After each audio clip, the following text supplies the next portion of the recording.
अस्सलाम वालेकुम दोस्तों, आप लोगों को चंद अदाद शुमार बताते हैं कि पाकिस्तान टीम अब किस तरह क्वालिफाई कर सकता है। मुकम्मल तफसील और सच बताएंगे आपको मुकम्मल कॉन्फिडेंस के साथ। तो दोस्तों, अगर आप चैनल पे फर्स्ट टाइम हैं तो बिल्कुल भी फ्री में चैनल को सब्सक्राइब करके साथ में लगे घंटी के बटन को ज़रूर प्रेस कर दें। दोस्तों, चैनल सब्सक्राइब ज़रूर कीजिए, आपको यहाँ पे तमाम तर खबरें मिलेंगी। चलिए दोस्तों, बगैर कोई आपका कीमती वक्त ज़ाय किए आपको पाकिस्तान बामुकाबला बांग्लादेश का कुछ अदाद शुमार बताते हैं। तो दोस्तों, जैसा कि आप लोगों को मालूम है कि इंग्लैंड की टीम क्वालिफाई कर चुकी है, बड़े मार्जिन से हराया है न्यूजीलैंड को 100+ से। तो पाकिस्तान का कोई फ़ायदा भी नहीं हुआ।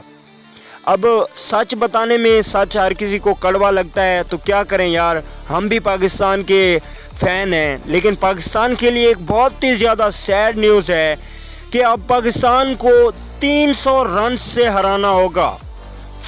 अफसोस की बात है, 300 रन से बांग्लादेश को हराना होगा, तब पाकिस्तान क्वालिफाई कर सकता है।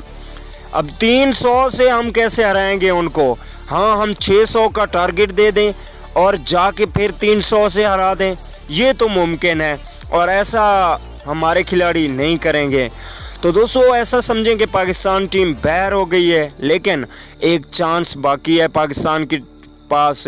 अगर पाकिस्तान की टीम चेज़ करती है, उनको खेलने देती है पहले, तो पाकिस्तान को कम से कम 100 से नीचे उनको आउट करना होगा, और फिर 10 से 12 ओवर के दरमियान में पाकिस्तान टीम को चेज़ करके क्वालिफाई कर सकती है। तो दोस्तों, ये है अदाद शुमार।